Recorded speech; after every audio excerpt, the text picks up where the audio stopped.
The dilemma. Is the nurse still practicing beneficence if a nurse is tired and decisions may be impaired? Does it become unintentional maleficence? When a nurse has more patients than policy, can she or he practice fidelity in a timely manner?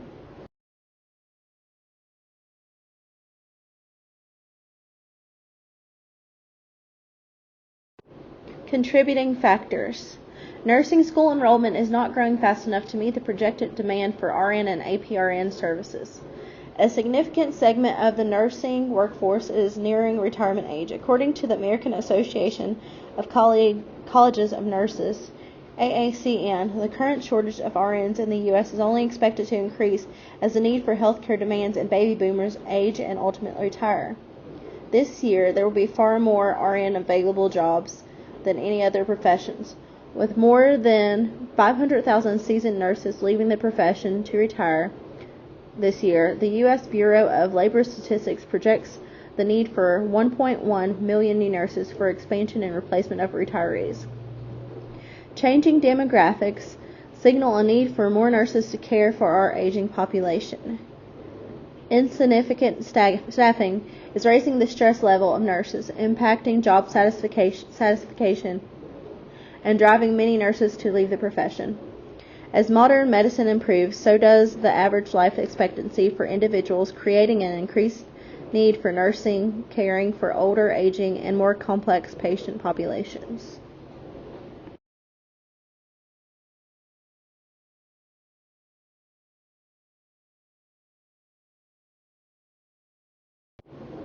By 2025, it is estimated to be a gap of 200,000 to 450,000 nurses available for direct patient care. Shortages are seen every day in the hospital setting. It affects nurses by fatigue, burnout, long hours, no shift breaks, mental and physical health decline.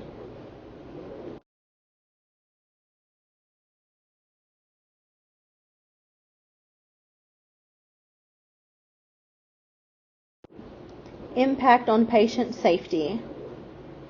Decreased quality of care, lower patient satisfaction scores, higher patient mortality, overcrowding emergency departments, and additional medication and administration errors.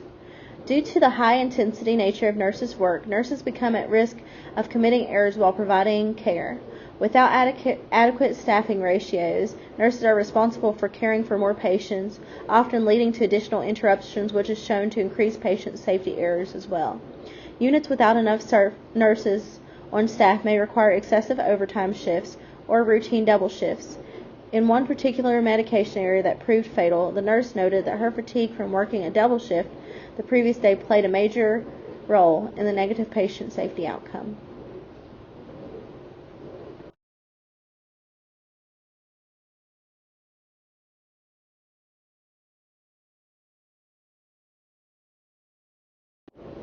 The nurse's role in patient safety. The main goal of a nurse is to be constantly present and advocate at the patient's bedside. Monitoring. Monitor a patient's condition. Identifying and reporting changes in patient's condition. Detecting diagnostic and treatment errors.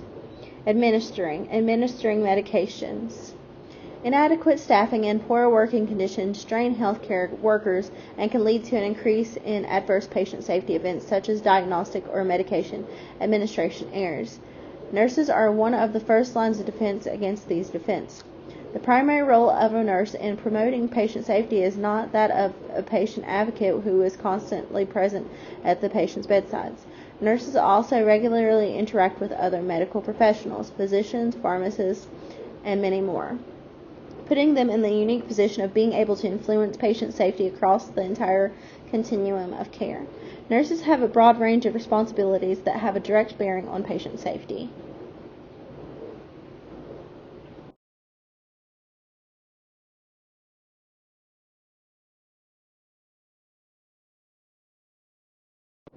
How to promote safety as a nurse. Monitoring. Observation is a key aspect of a nurse's role in patient safety. They typically spend more time with patients than any other healthcare professional.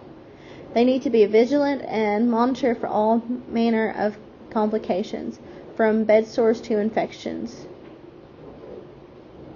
Technological advancements such as medication barcode scanning allow nurses to more effectively monitor patients. Patient education. Non-compliance with treatment plans like medication regimens and wound care is a common source of adverse patient safety events. As the primary point of contact for patients and their families, nurses are at an ideal position to educate patients on their conditions and how to properly treat them by education. Communication. Nurses frequently interact with physicians and other members of the medical team. As patient advocates, we are responsible for recognizing and communicating errors and other issues. There is a need to possess an understanding of patient's condition and any medications, procedures, or treatments the patient is receiving to identify potential issues.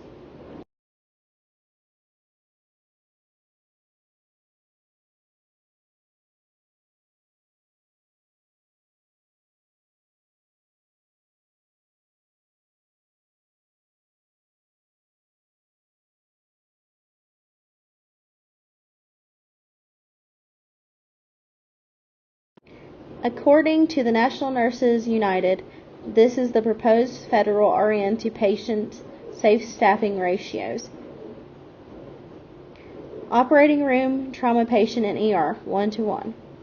Intensive critical care, neonatal intensive care, post anesthesia, labor and delivery, ICU and ER, coronary care, acute respiratory care, and burn unit 1:2. Antepartum, combined LND, and postpartum couplets, pediatrics, ER, step-down telemetry, 1:3. Intermediate care nursing, med-surg, psychiatric, other specialty care units, 1:4. Rehabilitation skilled nursing facility, 1:5. Well baby nursing, 1:6. While this is the standard, it is shown in many hospitals, locally and nationally, that the safe staffing ratios sometimes are bent a little to manage patient care.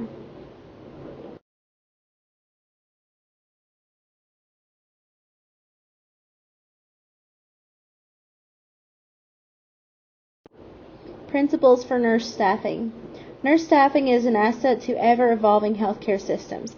Appropriate nurse staffing with sufficient numbers of nurses improves the health of the populations.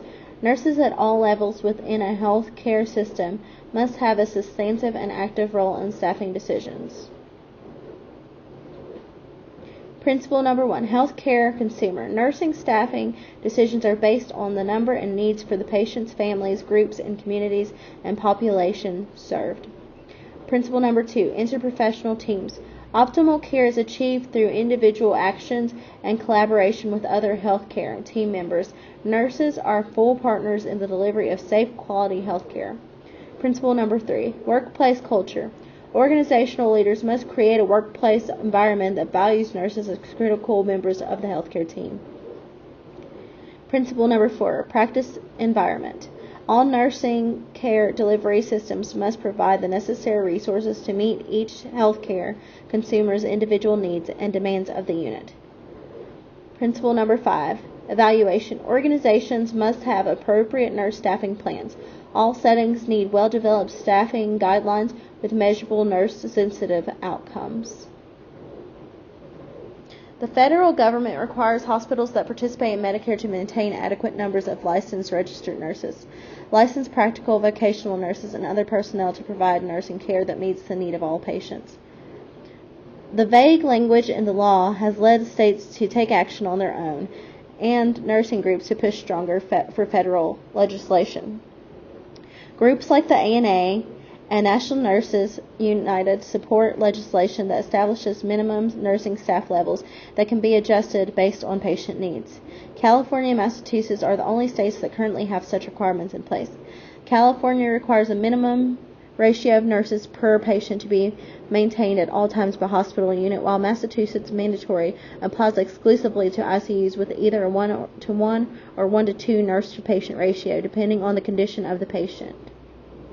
Additionally, both groups stress the importance of nurse involvement in staffing decisions, rather than leaving it up to executives and hospital administrators.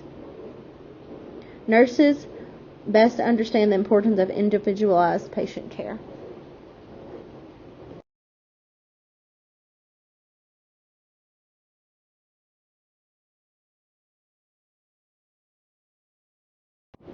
Legislation on nurse staffing. Hospitals are required to construct staffing committees led by nurses to form staffing plans based on the needs of the patient population and the skill level of the nursing staff.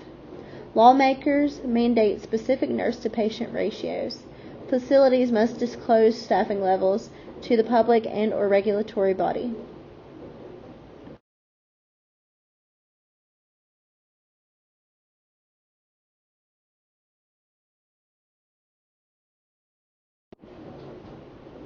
Resolutions to nurse shortage.